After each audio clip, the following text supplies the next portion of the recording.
Mamma mia. Mamma mia! The third win of his career, the first since winning in Belgium, Italy. Ciao, Red Bull! 1-2, 19. As I mentioned, he was actually... I'm trying to be a good sport right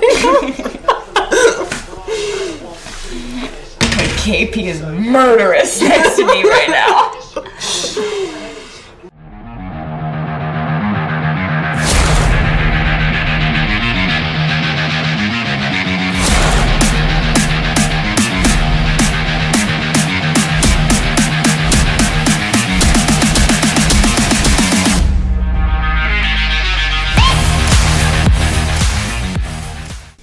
Hey everybody, welcome back to The Grid. This is the fourth episode of Grid Gals and the first episode of this 2022 season's live race recaps.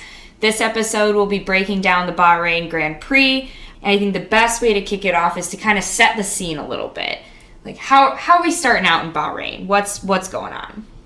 I feel like the first thing you probably want to talk about is Vettel getting COVID. Okay, didn't maybe want to start on such a sad note, but fair. We'll get it out of the way early. Love of my life. No, I'm just kidding.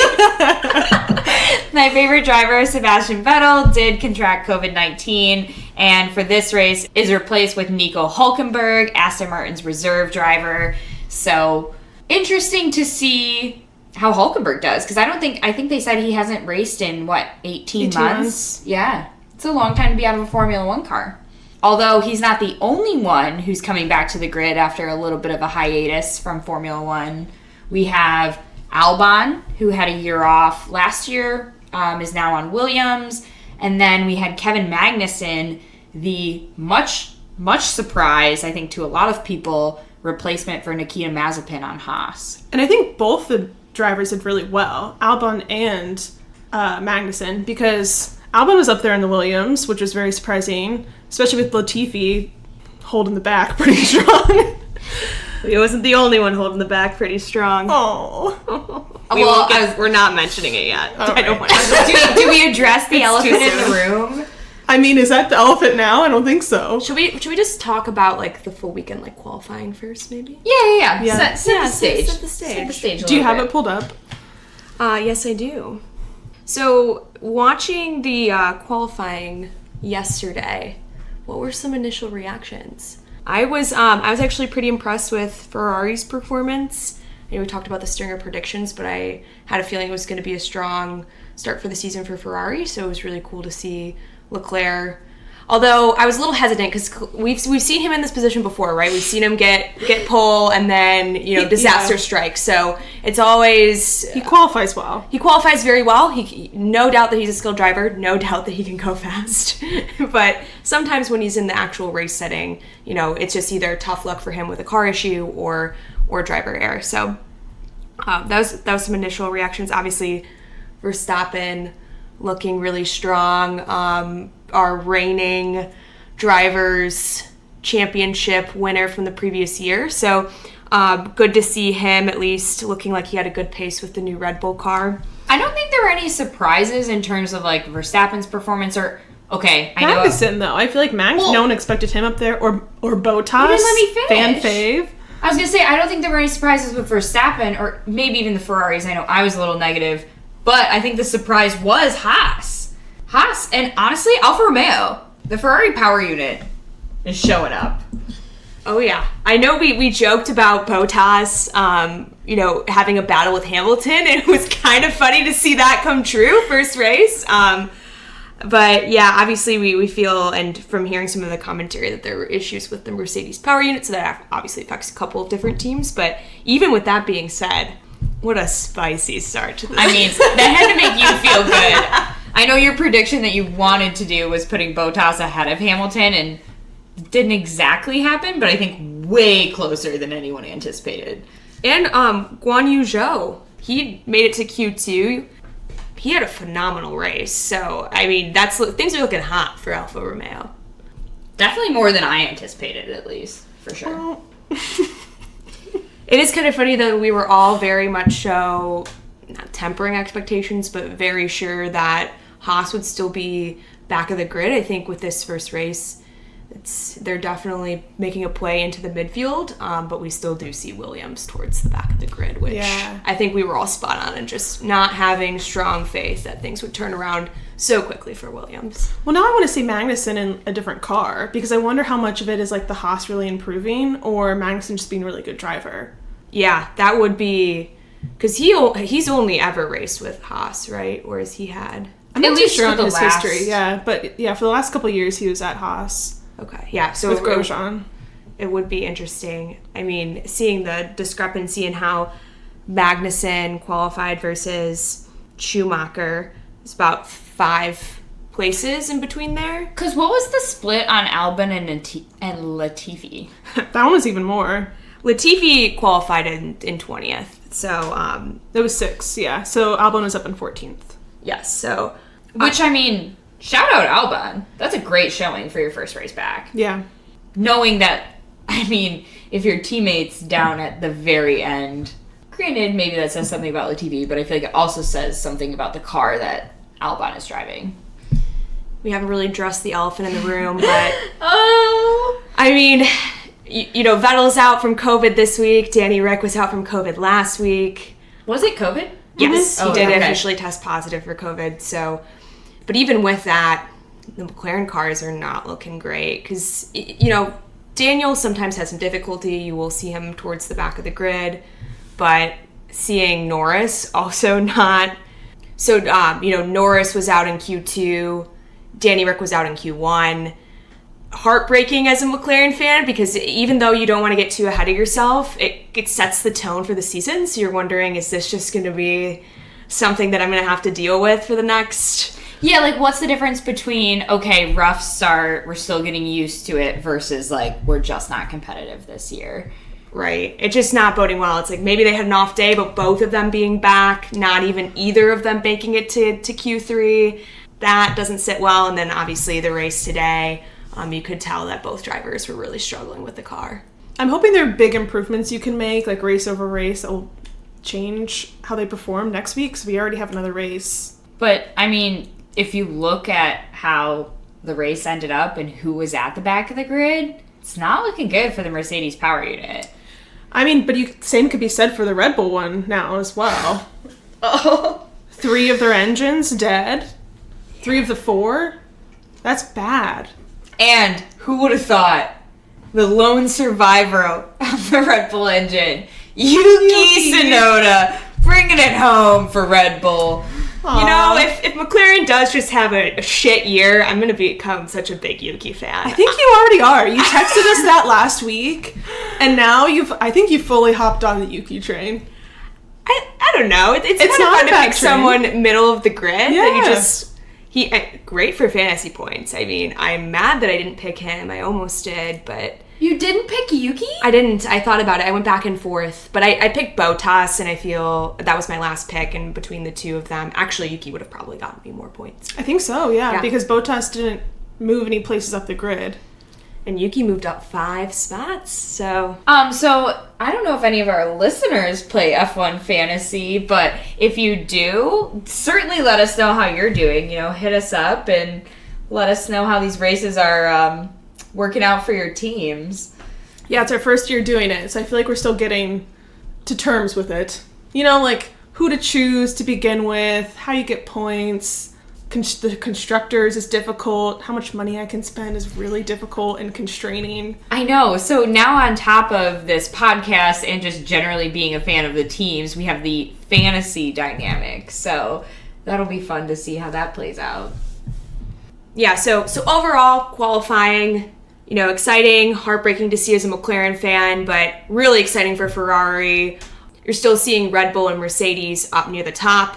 And going into race day, a lot of expectations, a lot of great energy. So let's recap the race. Yeah, I mean, I think from the Ferrari side of the house, you really could not have asked for a better start to the season. I mean, strong qualifying, obviously, and then to have the race. I mean, Leclerc was in the lead for most of the race. There was a great battle with Verstappen right around, I think it started lap 16 or 17 through lap 20. You know, I know one of the goals of some of the regulation changes were to have it become easier to overtake and have more overtaking throughout the race. And I think we definitely saw that. Like, they were back and forth. Yeah, and you never saw Leclerc get too far ahead. He wasn't like 10 seconds leading in front of Verstappen or anything like that. So it was pretty close. The pack was definitely tighter, which is good to see. I mean, we saw some great battles throughout the rest of the grid too, but I think the battle between Verstappen and Leclerc, like, that was electric. For the first race of the season too. I mean, yeah, it was a good one. Oh, some high quality racing. Just the plays that they were making on each other, very clean, which has been interesting because last year we had a lot of I don't know if dirty moves is the right way to put it, but some moves that are a little bit more controversial than I'd say. Just some great racing, passing on the track, a lot of skill between those two front runners for this race. And it was interesting because I know a lot of the commentators mentioned this, and we saw a lot more pit stops, I think, than you do in a normal race. I'm not sure if it's something specific to Bahrain, but it sounds like tire degradation at this circuit is more of a concern than at other circuits.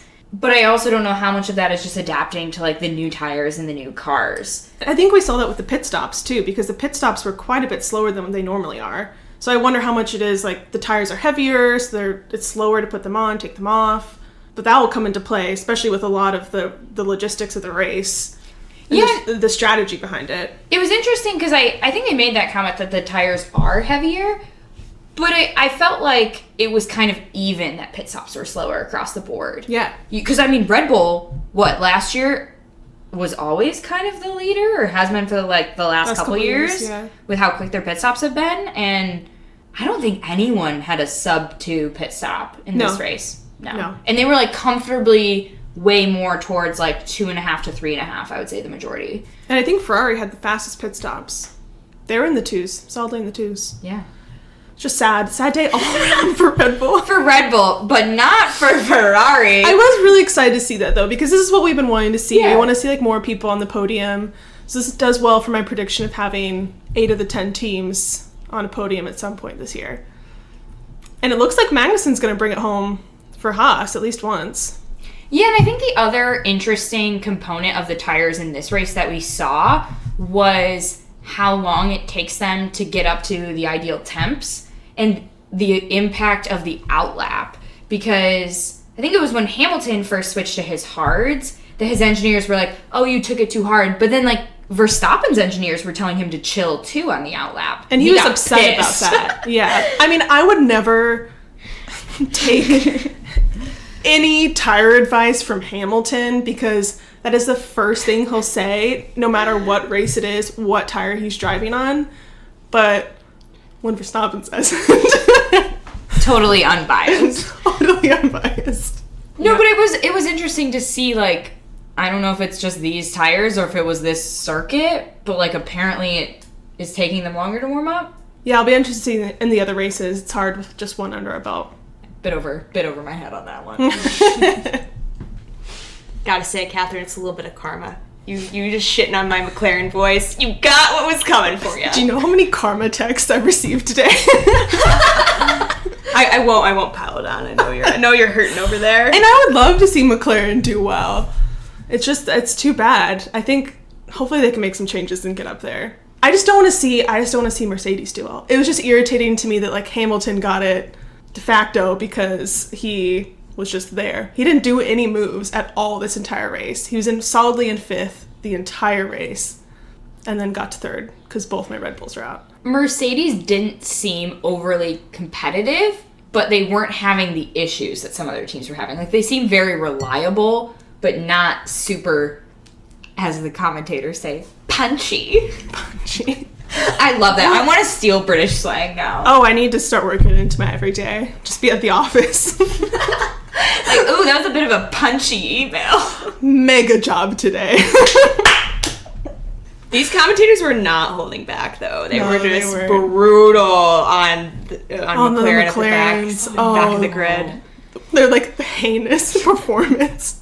Oh, Yeah, they don't sugarcoat anything. no, they really don't. But I kind of love that. Especially the interviewers are the same way. They ask the questions people want to hear. They stick the knife in and twist. Yeah. No mercy. Although, I will say one of the highlights, I think, was Guan Yu Zhou. Yeah, he did really well. Rookie and sticking debut? with Botas most of the time, too. Yeah. I mean, he ended up in 10th, scored a point. Mm-hmm. Could you ask for a better debut? Okay, I mean, I guess you could fucking win. Like, Jesus. They had some good battles, though. I was really surprised to see how punchy. Oh my god. Okay, I will try to not make You know that what? the new spicy. I think it should be instead of spicy. Jack's still dropping the spicy, so you can start punchy, and at least there'll be a little variation there. But they like the Alfa Romeos. It was kind of fun. I'm not used to caring about Alfa Romeo. Yeah, that's true. They're looking really great. What about that fire? Gasly? Sad day. That was kind of like out of nowhere. Yeah. But that can be said for all the Red Bull engines today. It was last lap for both the Red Bulls, and then... Well, because Gasly was... I think it was like lap 46. Yeah. Because there were roughly 10 laps left when the virtual safety car came out. Mm-hmm. And then virtual safety car ended, I think, with about 7 laps left, like around lap 50. Yeah. Oh. And then that honestly was tough to watch. I was bummed. I was bummed to see the Red Bulls go out like that. It shouldn't go out like that. Like, Yeah. I understand if you beat them fair and square, but just the engine, and have Hamilton on podium. Well, because, like, at least with Verstappen, he kind of slowly degraded, and they were basically like, all right, take it back to the pit lane. But Perez... Yeah, it was like, and the finish line was right there. I'm sorry, Catherine, were you upset that Hamilton was on podium? I didn't catch that. He didn't even earn it. Well... He's just so blessed, you know? All that time realigning his chakras. He's just really one in tune with the car. I really did love that his trophy was so small, though, compared to Leclerc's. This tiny... I'm getting really spiteful now. I need to chill. I mean, his car did make it across the finish line. But it did. But you know what? It's ruining half the grid, those Mercedes power units. It really is. And really messing up my predictions for the year, because I did have the McLarens going far. And the Mercedes up there, too. But it was good to see Russell right next to Hamilton the entire race. So I'm excited to see if we see any battles between those two, because it seems like they're going to be neck and neck. Hamilton wasn't blowing Russell out of the water at all. No, not at all. Russell was very much keeping pace. Which is like, I love that for him, because I'm glad he's finally in a good car where he can really showcase his skill. I'm sure that's nice. Yeah, I think that piece of us thinking that Mercedes is going to have close finishes together, it's going to be some drama on the team, is panning out. And the commentators even said that there might be some drama between Leclerc and Sainz now that they have a potentially championship-winning car. Are they going to prioritize Leclerc over Sainz? I mean, I think Leclerc was kind of their poster child. You know, he was the first one they signed. He had the longest contract I think Ferrari's ever given, especially to such a young driver. And then Leclerc, I mean, I know they got a 1-2, which, first of all, how fun. Love that for them. But Leclerc got first, and so, you know, it's obviously so early and there's not a huge points difference considering it's still the same team. But Leclerc is technically the first, got first. So knowing he's your little poster child and he got first, makes sense to prioritize him as your first driver. Yeah, I think they choose... Very early. Yeah, I was going to say, I think they prioritize much later in the race. Once, I think there's probably a mathematical, at this point, you got to decide who you're prioritizing. But Sainz was pretty disappointed with his own performance. I think there's something going on with his car that he didn't feel comfortable with either. Which was kind of funny because I think he said something in the post-race interview.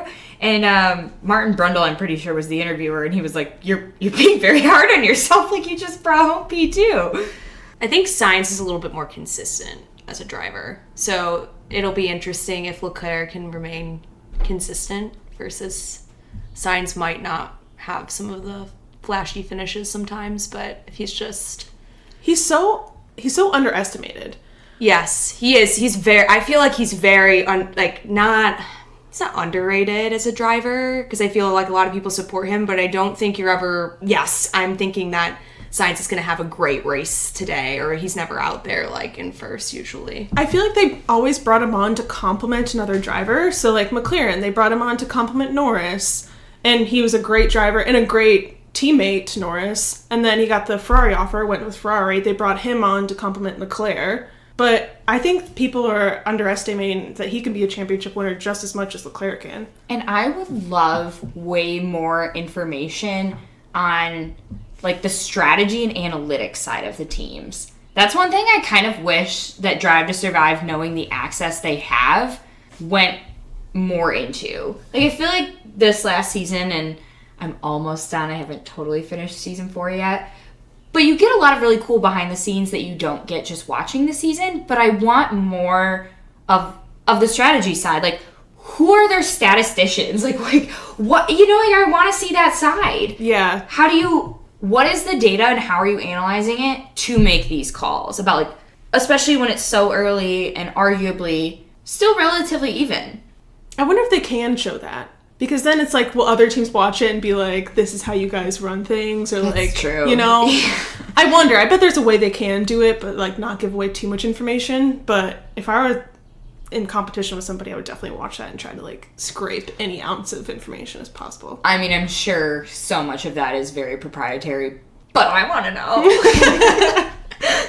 But I also think like the data nerds in us are like, yeah. let me see how you analyze this data. PSA to all F1 teams, the grid gals will sign any NDA you put in front of us. Let us look at your data. Let us talk to your people.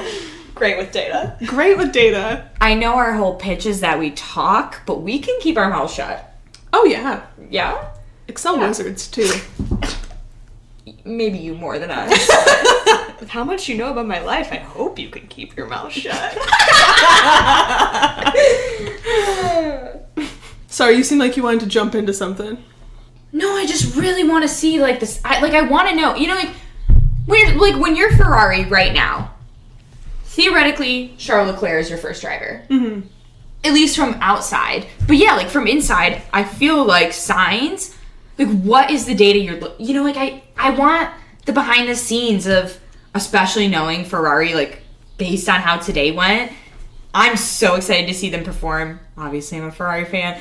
But, like, it's a team where I feel like you look at Mercedes, Lewis is obviously the number one driver. You look at Red Bull, Verstappen's obviously the number one driver. I feel like Ferrari is leaning towards Leclerc, but it's not as obvious. Yeah, and Sainz isn't, like, necessarily the older driver when compared to Leclerc. Like, if you look at, like, Norris and Ricciardo, like, Ricciardo's older. If you look at, like, Russell and Hamilton's older. So they'll start to shift to the younger drivers, the younger talent to build up the team. But with Sainz and Leclerc, they're pretty close in age, too, so I feel like it could go either way with just whoever's performing the best. Which will be great to see. I want to see Sainz. Dude, I would love to see Sainz. I would love to see him bring home a win. That would be exciting. Red Bull's engine's really going to bring down everything for me. Are you going to hop on the Sainz train? I mean, let's be real. Who doesn't love to see Sainz? That man is easy on the eyes. Hot take, I think he is the most attractive driver in F1. I think Ricciardo's personality coupled with his looks make him, like, very attractive, but I think just purely if you lined them up and were like, who is the most physically attractive, I would say Sainz all day. Well, and I think this is where I think even the three of us can agree, but I think it's kind of a hot take compared to a lot of people.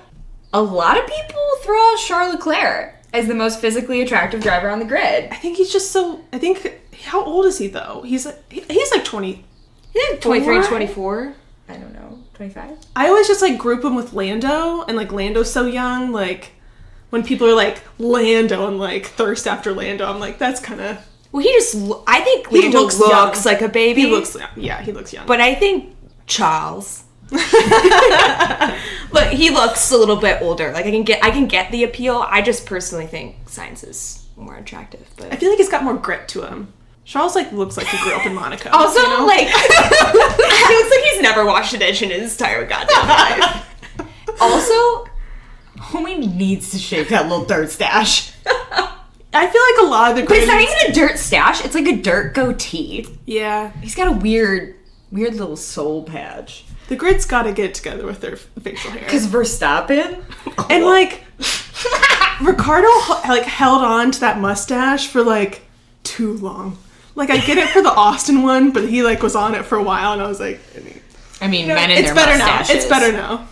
I don't think it was ever as bad as Verstappen. No, Verstappen, like, cares? he needed to... Like, Mustaches. I think he would look better with facial hair, but I don't think he, like, properly grows it. Yeah. Like, Magnussen has, like, almost, like, a full beard, I feel like.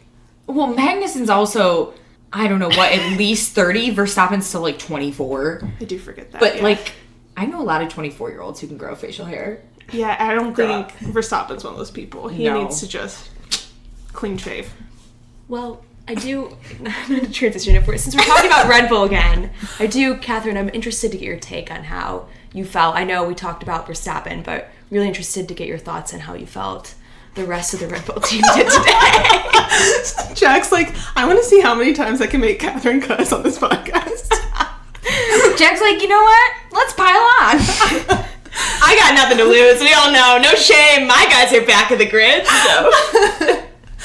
No, I think, well, when Verstappen went out, I was obviously pretty devastated. Mary turned to me, I'm like, I can't make eye contact with you. And then Jack turned to me, I'm like, literally everyone stop. Like, look away. I'm devastated. And then, I mean, Checo the entire time, what frustrates me is he's like 2 seconds behind Sainz. So I'm like, what are you doing? Like, get up there, pass Sainz, take it away. I don't know that he had the power to, though. Looking at how it finished, I wonder what the plan was, too, because it's not like he was holding up Hamilton, because Hamilton was like 10 seconds behind him. did we ever hear Perez's radio? No, I don't think so. Not really. I would be really interested to hear what his engineers were telling him, because I agree with you until we saw that his car literally just died. That was so sad. Yeah. Like, I wonder if he was straight up just trying to hobble to the end. Yeah, I don't know. We would have to watch and listen to some of the radios, but all around, sad day for the Red Bulls and AlphaTauri. I mean, because Gasly was doing well, too. Yeah. And I feel like people sleep on AlphaTauri. Like, I don't really pay attention to them that much. But they are performing well. I like their duo. Jack's coming hot as an AlphaTauri fan here. I think it's going to be my second team. We'll get you some AlphaTauri swag. It looks pretty good. I mean, I look good in Navy. Also, they are the fashion brand for the Red Bull franchise, which we Googled during the race because their the car says like something about fashion, where fashion meets function. Yeah. And I Googled it and I was like, oh, that makes sense why Max wears AlphaTauri stuff. Yeah, because I was like, why is Max plugging AlphaTauri? But then to find out that it's fashion brand, that makes sense. Yeah. I think with the Checo spin out, initially the knee-jerk reaction was that was a huge error that he made, but watching the replay back, definitely this car died. Yeah. So I wonder how his performance was the entire time, because the whole race I was so frustrated that he wasn't like making any plays. But then maybe he was like, dear life. Yeah, maybe he was just trying to make it through. Because he is good at like conserving his tires and driving through like hardships and stuff, so I wonder it's so hard knowing that like he probably did everything to get that car as far as he did, and he came so close. Yeah. Especially once Max was out, you know that Christian was on the phone, like, on the radio. He was on the radio, like, you are our last hope, don't fuck this. Yeah. And then, it would be interesting to see. I don't even know if he would be in a state where he's doing. He probably has to do post-race interviews. I would love to watch Christian's post-race interview. Yeah, that'd be interesting. I'd also like to know the fines for not doing interviews, because I saw Ricardo in Drive to Survive say that he asked, I think whoever it is that like is his manager, he asked how much the fine was to not do interviews after a race that he did poorly in. And then now I'm kind of curious as to what they are, because Hamilton just got fined for not showing up to the award ceremony. Oh, yep.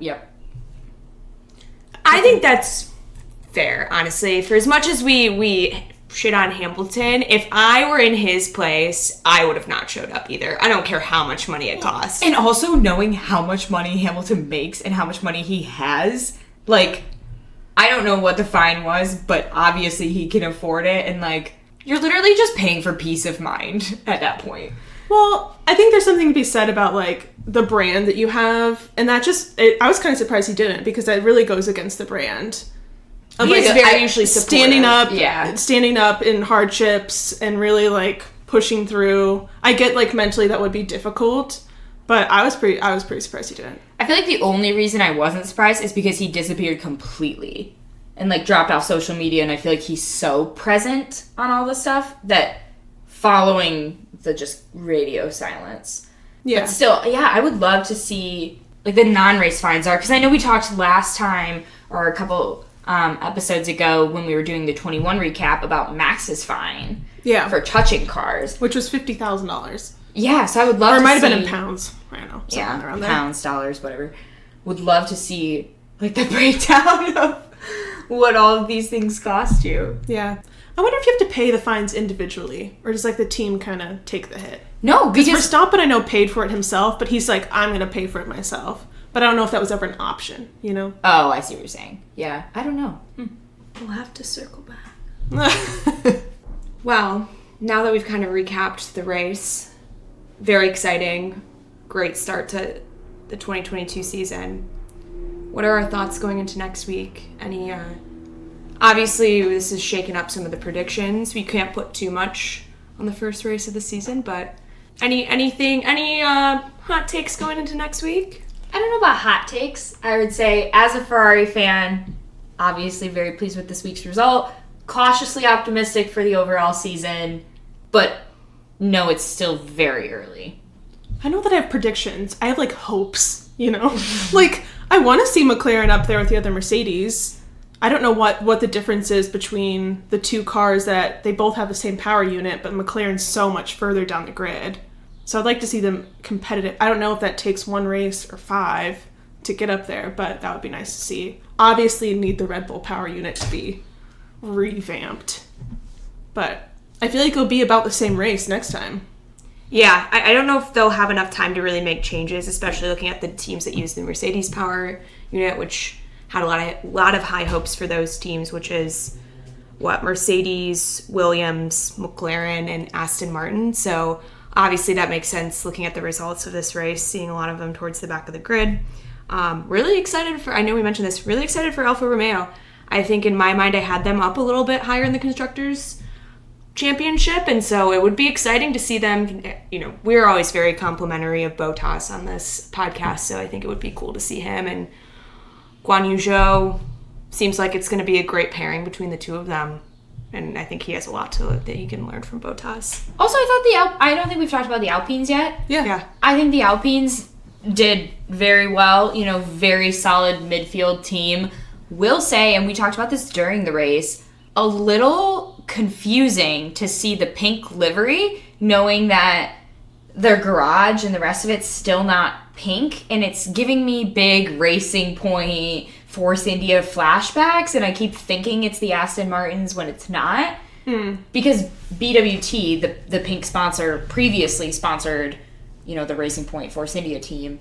So a little confusing visually to watch, but solid performance out of both of them. Yeah, I'm the only car with the Renault engine, so hopefully that does them well.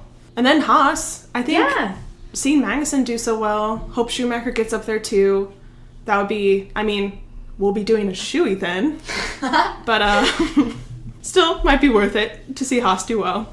Gunther's probably electric right now. I'm sure. His post-race interview would be fun to see. I mean, I love his interview style. I think he's just a character, and I've always enjoyed watching him in Drive to Survive and in interviews and everything. So he's probably been talking to everyone pre-season, saying like, we're gonna do so much better, and obviously us included haven't really believed that. So good for him. I think Magnussen is bringing a good new energy to that team. I agree. And good experience for Schumacher to learn from, because Mazepin was not bringing any experience. Well, a double rookie team? Mistake. That's brutal. It was a huge mistake. Well, let's hope that Michigan State has better luck today than McLaren's. Hopefully my energy is not tarnishing 2 of my teams today, so hope you all are enjoying March Madness. My bracket is already ruined. Well, I had Baylor winning it, so I'm fucked. The only brackets I fill out are for Formula 1, so... Well, thanks again for listening to our episode. We love to have you here. Like Mary said at the beginning, if you're playing F1 Fantasy, hit us up. Let us know how you're doing with your picks this week. You can check out our website for more information on where to listen to our podcast and all of our socials. That's gridgals.com. Please, wherever you get your podcasts, like, subscribe, leave us a review. And if you have anything that you want, just want to say hi, if you have anything that you want to hear us talk about, make sure to send us an email, gridgals@gmail.com. And that's Checkered Flag for this session. We'll see you guys back on the grid next week.